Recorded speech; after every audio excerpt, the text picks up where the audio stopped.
Hello seniors, today we're going to see electronic assignment number 12, which is about motion in a line.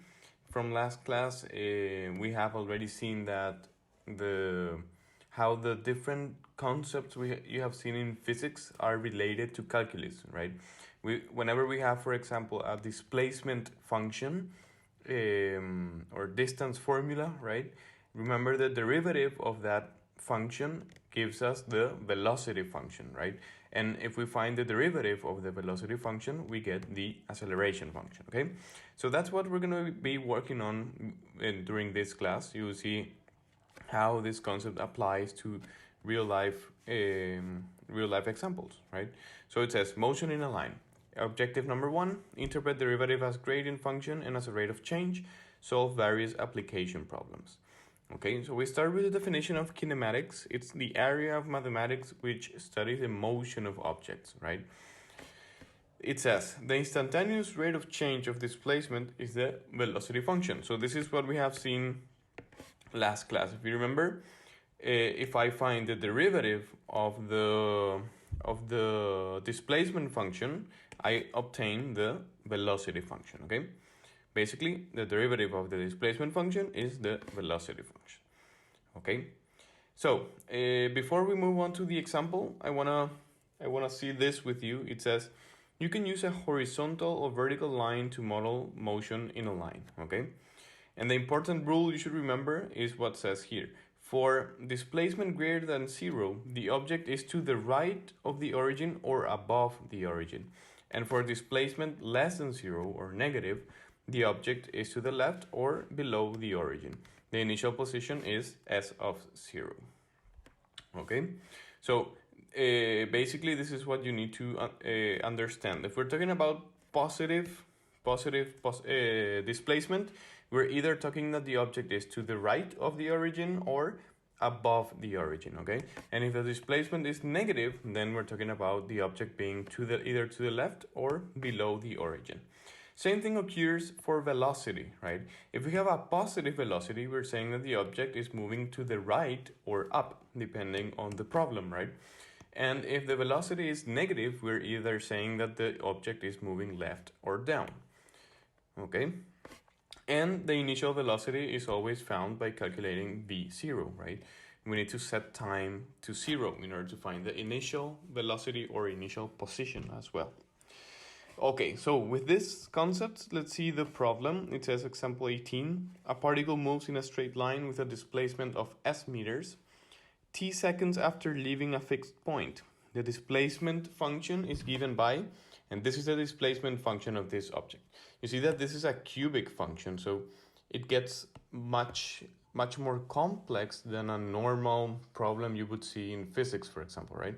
We're not using the normal displacement formula here. In this case, the displacement formula is something that is much more complex, right?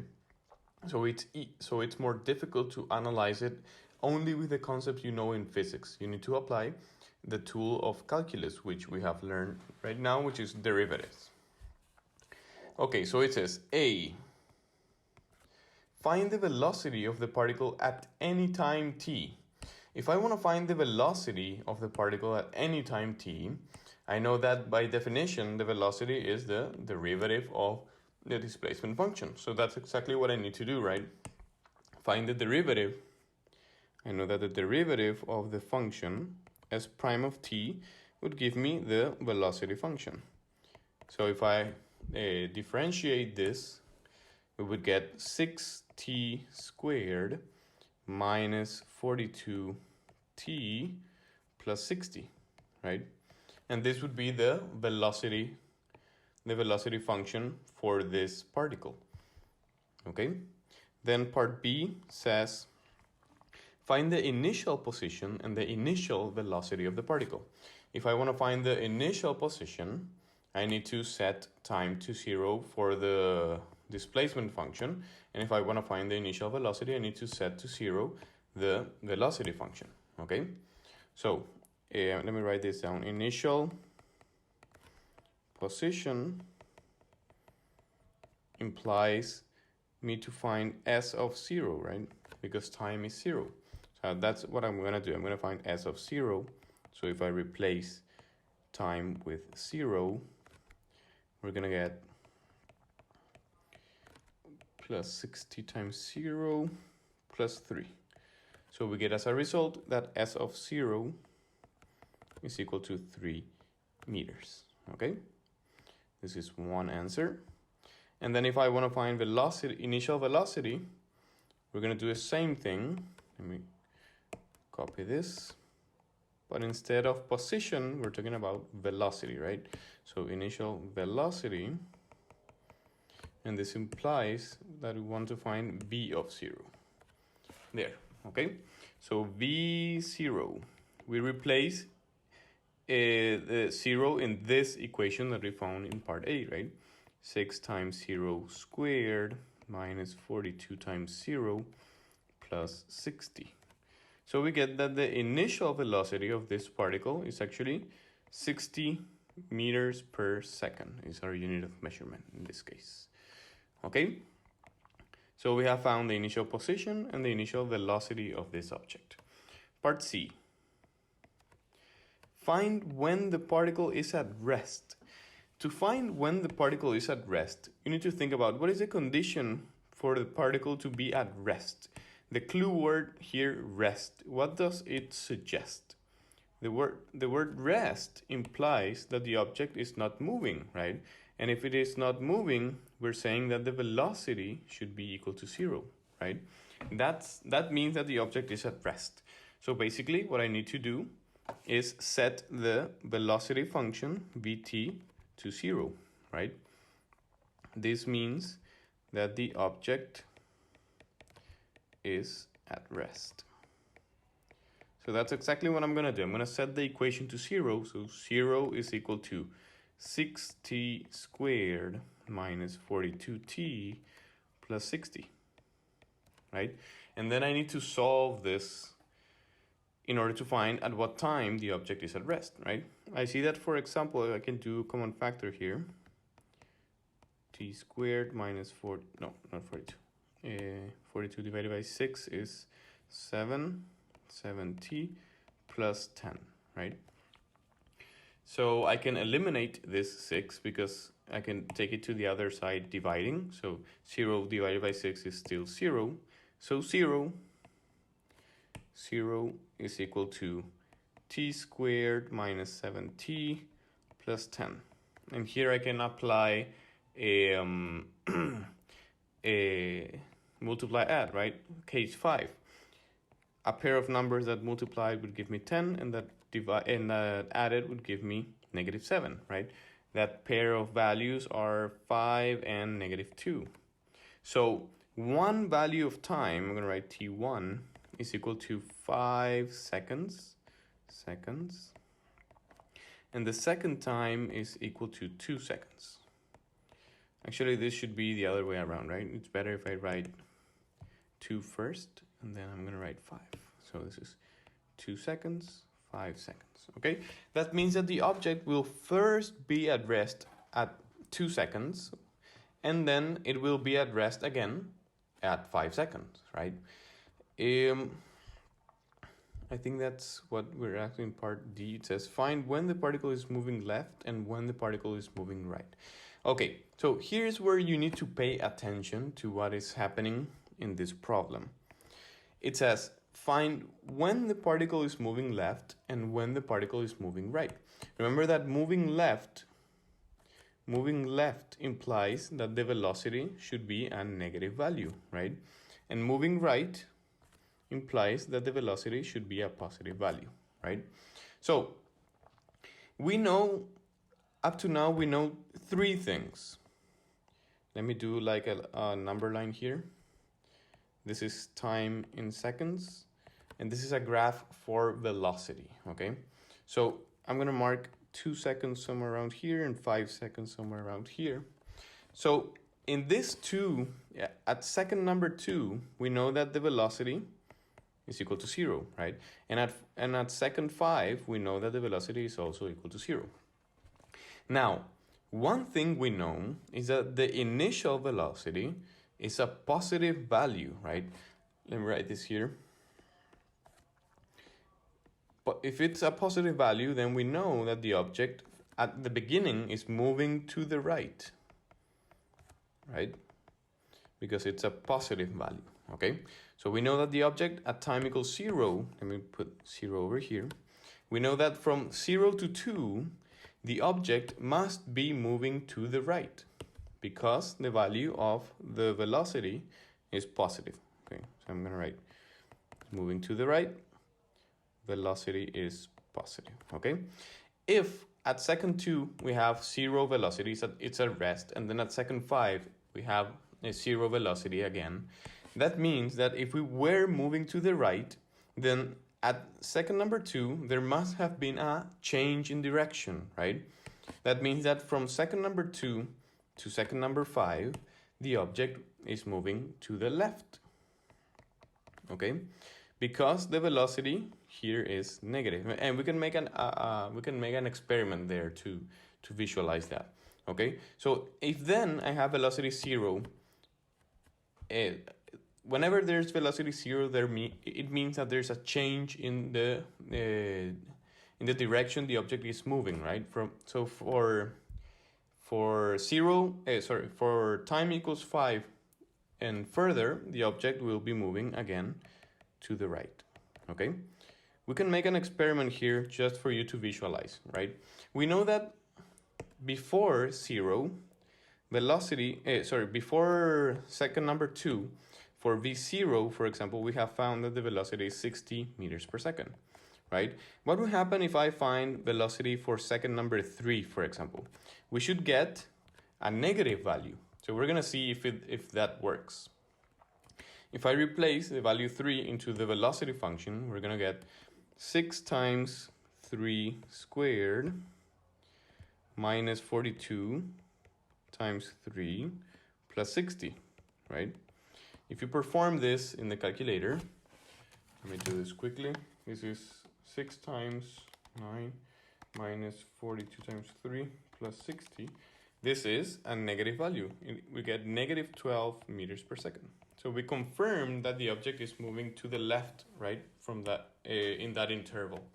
And if, for example, we find velocity at second number 6, we're gonna do the same thing, and we should get a positive value, right? Because the object should be moving to the right.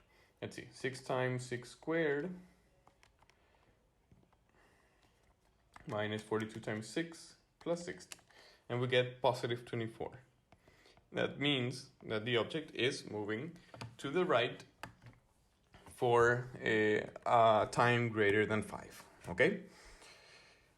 So we can write as a result from t equals 0 to time equals 2, the object is moving right, okay? Then from second number 2 to second number 5, let me change this, 2 to 5, from second number 2 to second number 5, the object is moving to the left, right? To the left. And finally, from second number 5 to second infinity, we could say, from second infinity, the object is moving to the right again, okay? Since we didn't get any other value where velocity was 0, that means that after 5 seconds, the object will be moving to the right up to infinity, okay? Because there is no other time in which the velocity is equal to 0 in this particular situation, okay? So, I hope this is being clear. Let's go to part E. It says, draw a motion diagram for the particle. Okay, so the motion diagram works as follows. I'm gonna do just as I did a number line here for velocity, we're gonna do the same thing but for time. For displacement, okay? So I'm gonna put here 0. We're gonna go up to a time. We're gonna go to yes, this should be, yes, I'm gonna put here, we're doing distance in meters, okay? So we know that the initial position is 3 meters, okay? So I'm gonna mark that somewhere around here. 3 meters should be somewhere around here. So that occurs at time equals 0. Okay, so time equals 0. Then we know that the object must move right until second number 2, okay? So one thing I need to calculate is the position of the object at second number 2 in order to be able to do my motion line, okay? So I'm going to calculate S of 2 using the original equation, right? 2 times 2 cubed plus, no, minus 21 times 2 squared plus 60t plus 60 times 2 and then plus 3, okay? If I calculate this, you may use calculator for this, you're gonna get as a result that this is 55 meters. Okay, so at second number 2, where we are at 55 meters. So I'm gonna put here 55, for example, okay? So from t equals 0 to t equals 2, our object has moved to the position 55, okay? From 3, which was the initial position, to 55, which is the final position for sorry. I don't know what happened.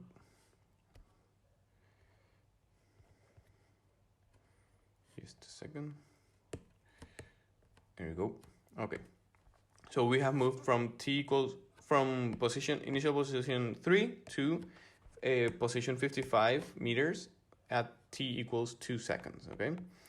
Then, after 2 seconds, we know that the object moves left, right? For 3 seconds. From second number 2 to second number 5, the object moves to the left, okay? So once again, I need to calculate at what position I will be in after 5 seconds, okay? I'm going to do the same thing. 2 times 5 cubed minus 21 times 5 squared plus 60 times 5 plus 3. And this is equal to, if you do this in your calculator, you would get 28 meters. And this is completely logical. It's a number less than this one because the object is moving to the left, okay? So we're decreasing in the value of distance, okay? So I'm gonna mark 28 somewhere around here. This is only a sketch, so you don't need to be precise. So we know that from second number 2 up to second number 5, we go to the position 28 meters, okay? So this is t equals 5. Finally, I'm gonna paint this to make it look better. Here.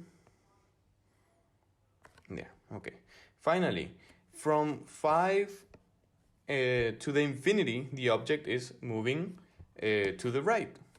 That's what we deduced here, right? So from this position, we're moving to the right up to infinity, right? So this keeps on increasing towards the right. Okay, and this is a motion diagram of the particle. Okay, you are not required to do this normally in an IB exam, but just for you to understand how this works, we're doing it like this. Okay. Okay, I think I'm gonna leave the class here just because this problem, the next one, becomes a little bit longer. So I want you to really understand this first part in which we just talked about displacement and velocity. And then we're gonna move on to the second part in which we're gonna add acceleration as well. And you see how all of these concepts of calculus also apply, okay? So I'm gonna leave the class here. I hope this was clear. If not, please let me know, and we're gonna clear doubts in future live sessions. See you.